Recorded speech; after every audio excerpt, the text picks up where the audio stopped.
because it's really a topic that, in my capacity and as a risk analyst at the bank, we are talking a lot or increasingly about cyber, and really, to be honest, none of us really understand it. And if we don't understand it, and we're the ones being asked about it, what about everyone else? So we've brought these three guys together who are the experts to teach me as well as you guys, I suppose, about the dark web in particular, but also just more generally. We don't want to get too techie at this stage, but there's so many or do we want to get techie? Obviously, there's a very, very broad topic, and please feel free to throw questions at us even during the talks. I think that will kind of help us just lead the conversation in a way that you guys all find interesting. What really is for me the most fascinating part about this panel is the fact that the guys are coming from very different kind of approaches to the question. Obviously, John is coming from the government perspective.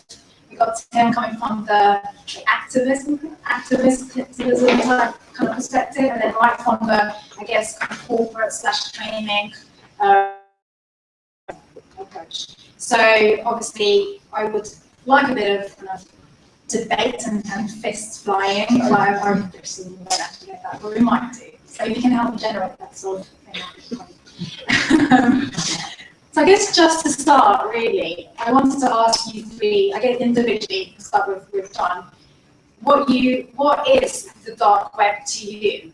What do you, how is it shaped, I guess, in your mind, in your understanding, and how do you really present it to people that you speak to about the dark web and the risks or the benefits of it? Brilliant, thanks for that, Metsa. Thanks all for coming along. I can safely say it's good to be back, since I was the first ever speaker for this organisation. My name is John Bassett. Briefly, in an earlier life, I worked for British government, GCHQ, for 20 years. I like to describe it as an operational function at home and overseas. I should say at this point, everything I say is unclassified. Everything I say is a personal opinion. Nothing I say necessarily reflects the views of the service I was part of or the British government. And I'll speak on the record for this bit, and then off the record we get around to questions. Yeah, so that was my job to say that. That's what I have to say. And after I left GCHQ 5 years ago, and I was at Lucy for 3 years, their first cyber guy, and have just finished a stint at Oxford on a project there for their cybersecurity centre, and I run my own consultancy, so any sort of budding civil servant in our ranks. There's lots and lots of money out there in the real world when you get bored with the kind of civil service system. Three things I would say briefly on this subject. I'd say something first on the dark internet, so-called, as a paradigm of cyber evolution, cyber security evolution. Second, something very brief on digital permanence and what privacy might mean on the internet in the future. Third, we're talking about the dark net. My third point, looking ahead maybe to 2050, is to actually turn the question on its head and look at the bright net, as I would call it, and the risks, the things you should worry about there. So I think then looking at the paradigm of this thing we call the dark net, which is bad guys trying to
the dark web is really a frame, because most internet traffic is dark in that it is not indexed. That's what it really means. It's the unindexed web. And anyone of a certain age remembers the days before Google. Most of the internet was dark. If you didn't know the address of a website, you wanted to find it. The word dark web is used in a very casual way. Dark is used in a casual way by journalists. What they generally mean is talking services or unread sites. Way of using people have a broad understanding and some maybe a deep technical understanding. But to talk services is a way of running a website that is, in theory, untrackable, although recent research shows that you can predict where about 85% of these sources are coming from.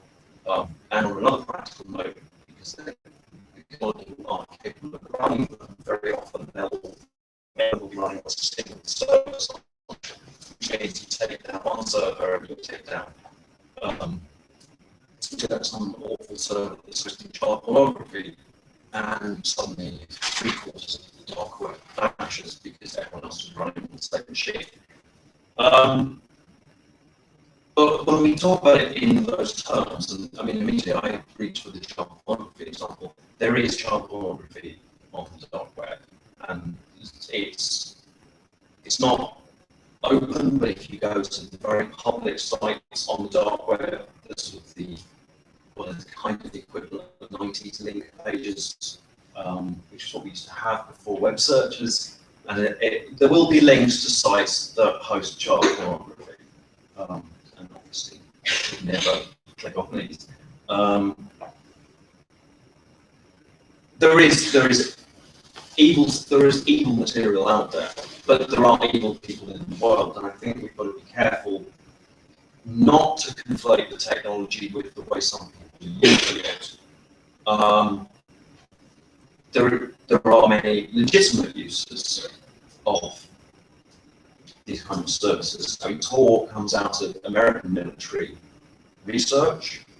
It is about, some would question whether it's backdoored in some way, although there have been plenty of code audits. Some would question, is there a cryptographic weakness, it's a mathematical weakness that hasn't been fully disclosed, therefore people are being tricked into using this, thinking that it's protected, and no, well, if they are a small number of people, no, but at the moment it's just a hypothesis.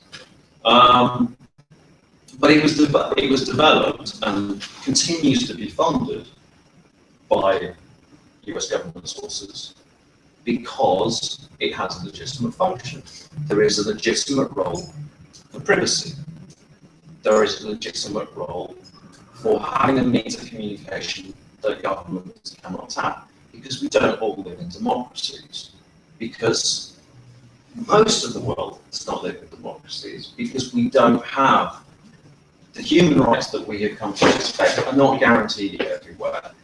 And even in many parts of the world, still, I mean, just within the last 40 years in Britain, there's been a huge sea change in the way that homosexuality is viewed. We now have equal marriage. There are many parts of the world where you will be killed for being gay. Now, if you live in one of these countries and you have no sources of education, you're going to really benefit from being able to securely find medical information and reassurance that there's nothing abnormal about you, even though that's what your culture tells you. So the danger of saying that we're going to outlaw a tool that can be used to do terrible things, and I won't deny that, is that it also suggests, well, we've kind of reached the end of history and we're not going to change anything. But 40 years, 50 years ago, maybe we thought, well, you know, homosexuality is a bad thing. We don't want to encourage people or put information out about that. There are arguments around drugs. And another notorious thing about the dark web was the website Silk Road, which was basically an eBay for drugs. And it was and I was going to say mind-blowing is an unfortunate phrase. It was fascinating. You looked at Silk Road, you saw people openly selling and discussing different types of drugs with, great seller, would use again, 5 stars, nicely packaged. It was banal. Now, some might argue that that is actually the inevitable end game of the war on drugs. And if we look at medical marijuana in California, perhaps it is the end game. Perhaps we do need to decriminalise drugs. I don't know. I'm not putting judgments on that. But if we decide that drugs are a bad thing and therefore we must not use this because we've already decided the world is fixed, we've reached the end of history, we know what is morally correct. And if that's the case, then we don't need spaces where people can experiment and take risks and do things that currently are illegal or on the edge. So there's a dual function there. It enables people to push beyond what is acceptable, and that can be a terrible thing. But it's also a healthy thing for societies. And I think the more that we communicate, the more that people talk about things, the better. I think even in the case of extremism, we're not going to stop extremist political narratives by denying people a voice. It is better to draw people out, I think, and get them talking and to start challenging some of those narratives. If we drive people into isolation and close off all channels, then they will just, it becomes self-fulfilling.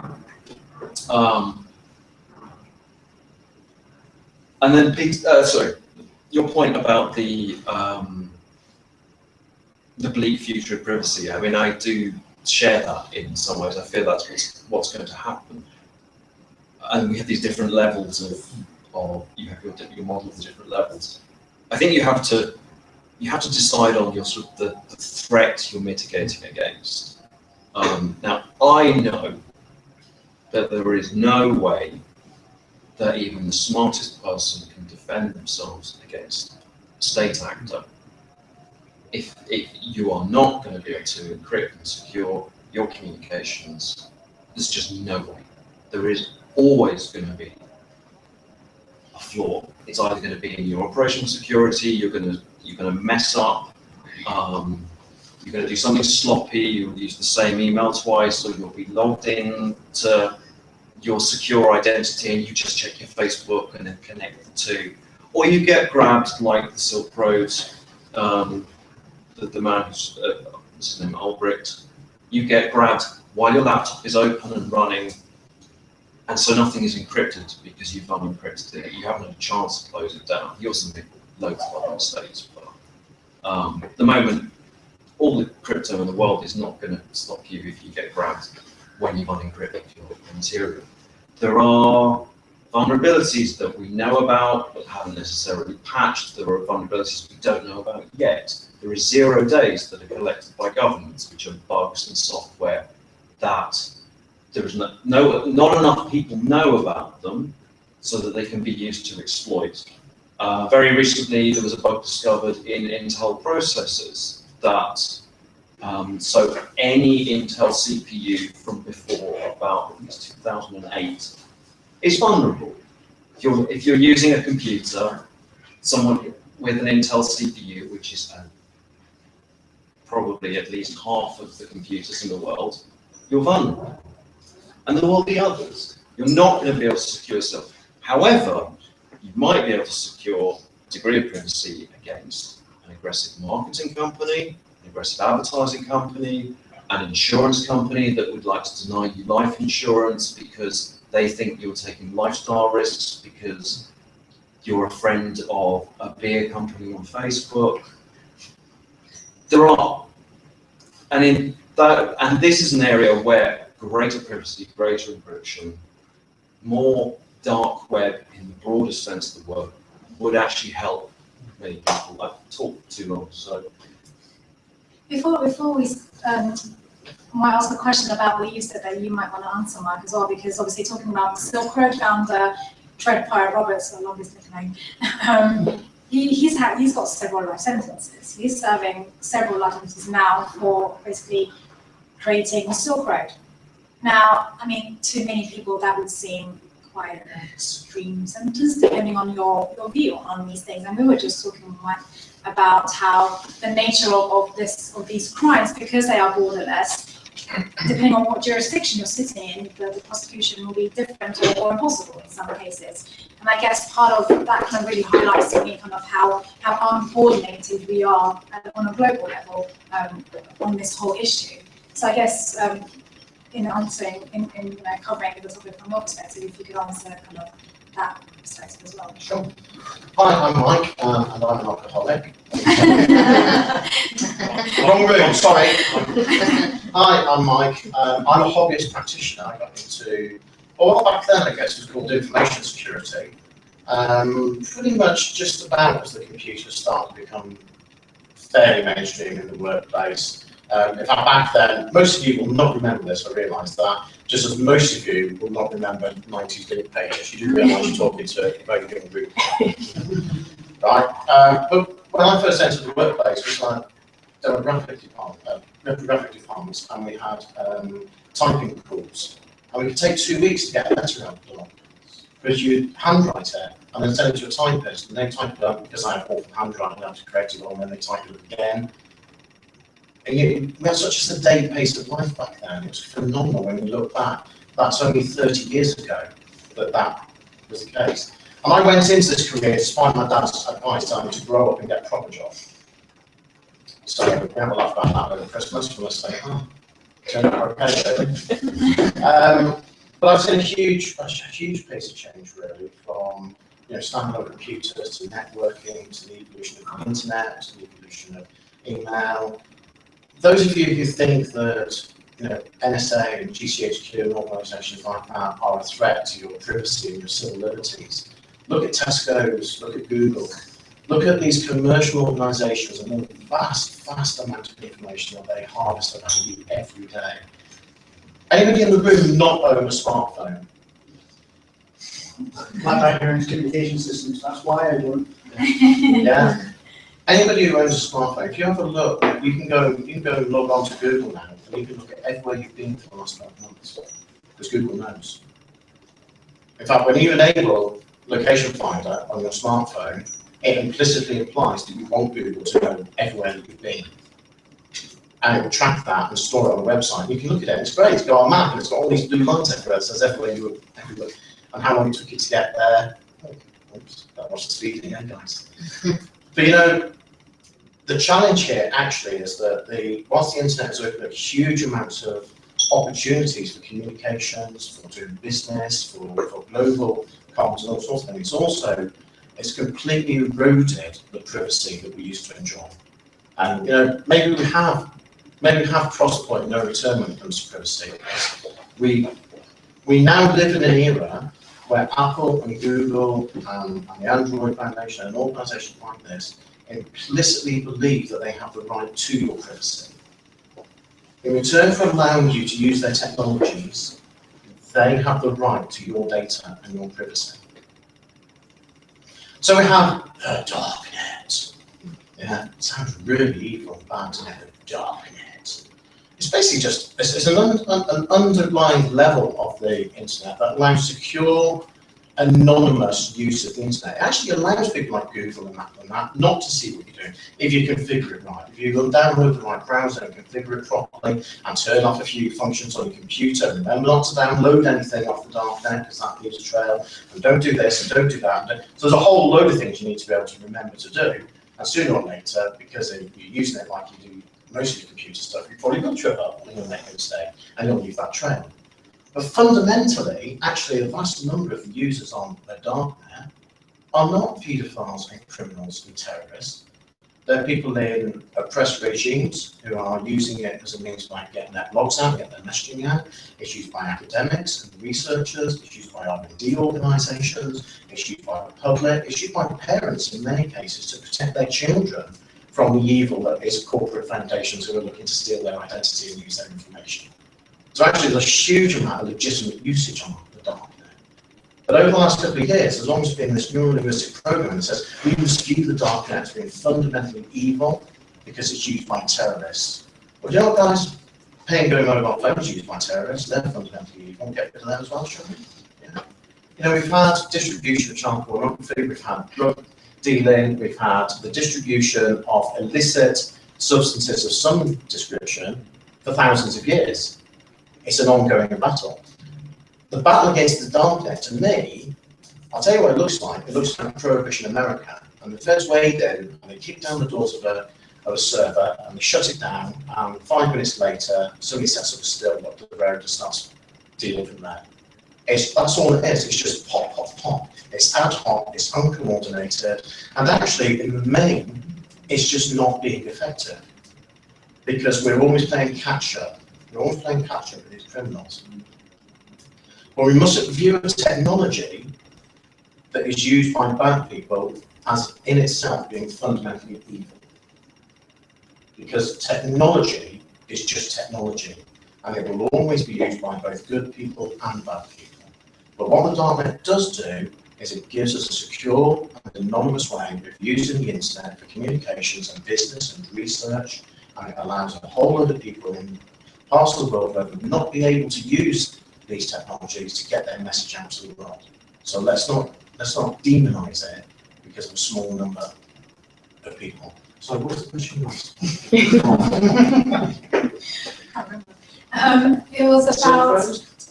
It was kind of about we were talking about the lack of education and kind of the impossibility, I suppose, of actually prosecuting a lot of the bad actors. Jurisdiction is a massive issue. You know, actually, the police are behind the curve when it comes to prosecuting basic cybercrime on the internet, let alone managing the issue of criminality on the darknet. We know that here in the UK, we are massively behind the curve. We struggle to understand and join up on. We can't even join it up across different counties, let alone across different countries. When you get mugged in the street, the location of the crime, the victim, the perpetrator is where? It's the street, yeah? When you get mugged online, where are you? Where are you when you're online?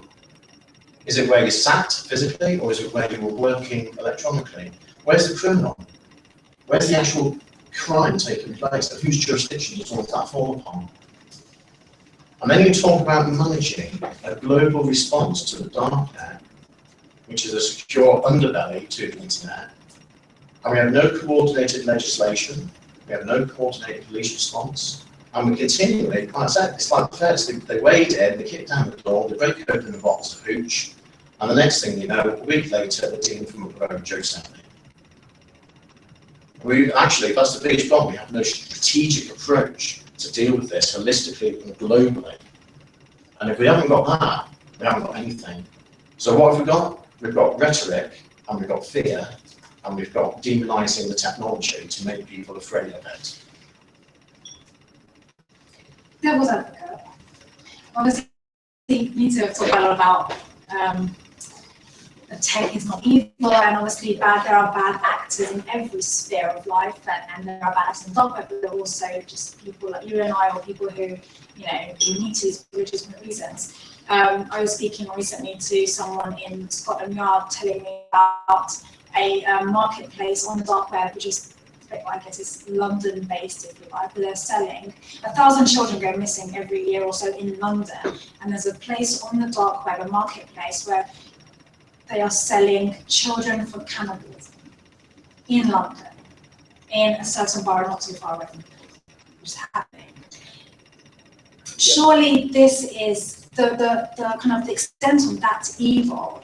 Trying to stop that, is that not more important than us not being tracked by Tesco? I mean, talking in terms of intensity of kind of the scale of what we're looking at, really. Can we forego a bit of what we're facing, because a lot of us do just get on with it, we don't realise it's happening to us. Can we forego that for the sake of stopping these sort of elements? I suppose it very much then depends on where you put your ethics and your morals, isn't it? Is it more important to protect 1,000 children than to protect the privacy and civil liberties of 20 million people? But that's You're right. There's two points to that question. I think the first one is, well, the technology is neutral point. Drive them off that website, fine. They will find another way. Innovation, try and lock my 10 year old off their own websites on her Apple iPhone. She always kind of like it. Innovation was you always kind of like, whether it's going back to pen and paper letters, burner phones, use net lists, on-time pass, whatever it is. But the definition and the difference in question is the difference between anonymity and privacy. We're a member of a society, and therefore we all think we have a right to privacy, but by signing up to that society, we assume that society has a number of demons. As members of society with these laws, etc., they can remove our privacy because they think for letting what we're doing. That's the technology is neutral. That is the nicest algorithm to work.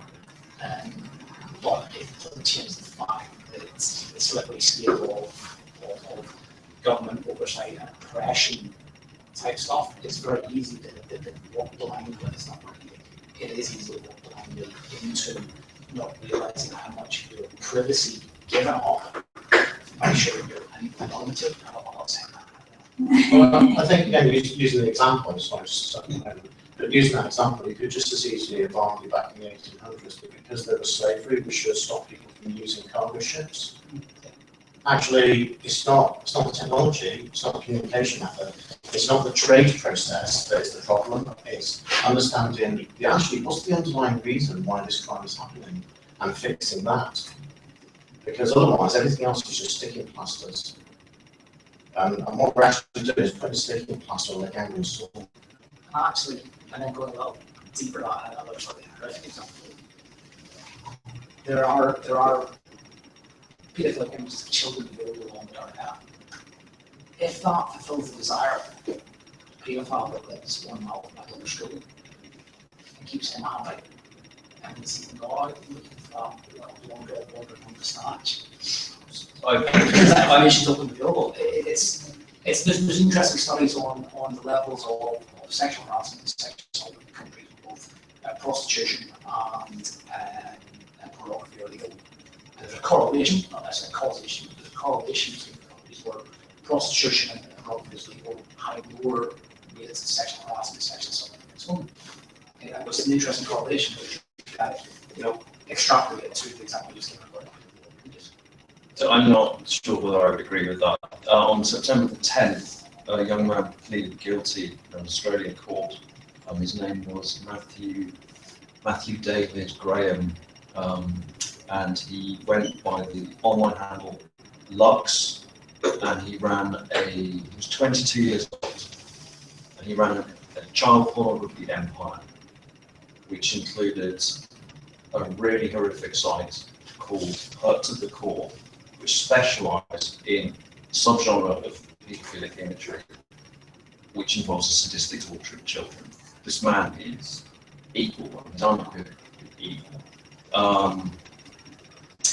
He got into this at the age of 18. He was a World of Warcraft player. He was very active on 4chan, the image board that it's a forum/image board that, interestingly, has always made a point of keeping people anonymous.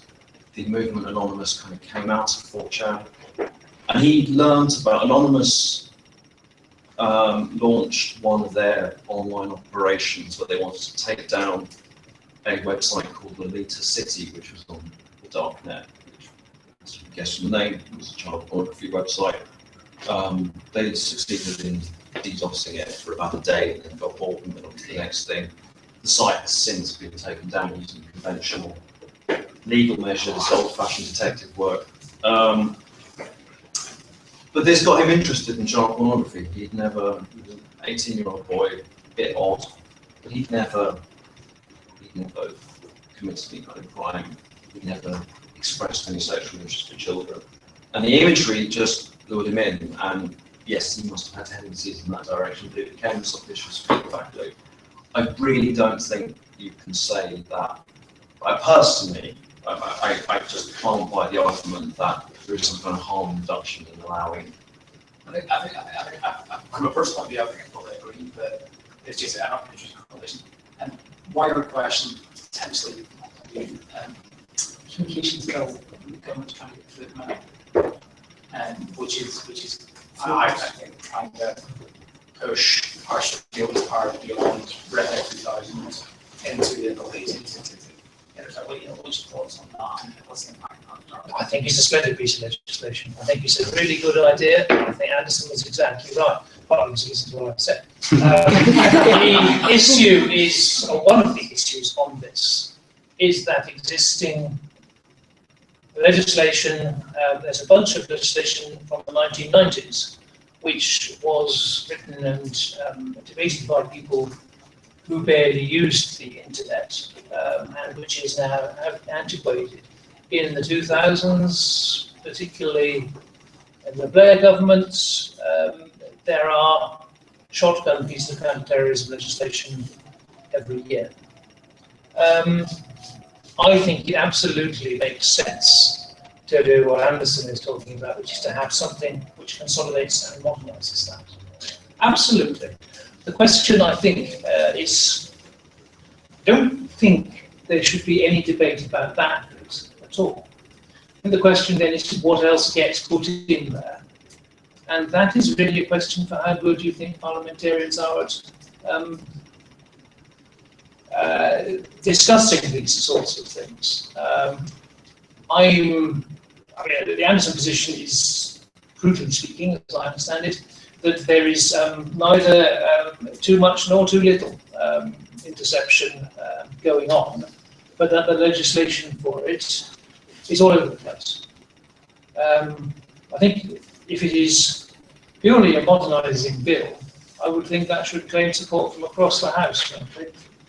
I think then there is discussion of what new powers might or might not be in that. And that, I think, is where you get round to the questions of what's going on. But the idea of a bill which is purely a modernising bill keeps essentially the same capabilities, recognising we are now in 2015 and not in 1995, I think is a good thing.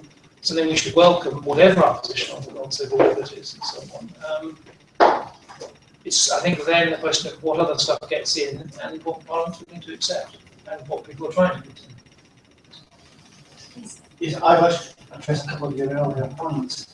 Firstly, I'm not entirely convinced that the psychological profiling will ever work, and that's from information overload.